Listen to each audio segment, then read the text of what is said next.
మేఘమునందు మెరుపుతీగ పుట్టిన విధముగా వానాకాలం మబ్బు వంటి నల్లని శరీర ఛాయగల శ్రీ మహావిష్ణువు వక్షస్థలంలో ఏ జగజ్జనని రూపం వెలిగిపోతుందో ఆ మహాలక్ష్మి మంగళస్వరూపం నాకు శుభాలను ప్రసాదించుగాక.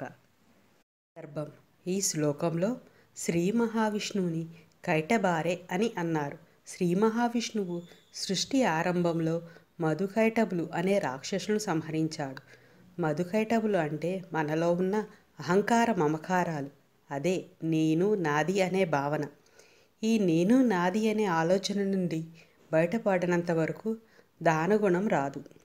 నీలిమేఘంతో విష్ణువును పోల్చుటకు కారణం: కురవడానికి సిద్ధంగా ఉన్న మేఘమునకు నగరము, వనము, సముద్రము తేడా ఉండదు. శ్రీ మహావిష్ణువు కారుణ్యం మనపై కురిపిస్తున్నప్పుడు మన అర్హతను కాక మనలోని ఆర్తిని మాత్రమే చూస్తాడు. ఈ మహాలక్ష్మి నీలిమేఘంలో మెరుపుతీగల విష్ణువు హృదయమందు ఉంటుంది. గత జన్మలో నేను నాది అని దానధర్మం చెయ్యని కారణముగా పేద బ్రాహ్మణ కుటుంబం ఇప్పుడు కష్టాలు అనుభవిస్తుంది.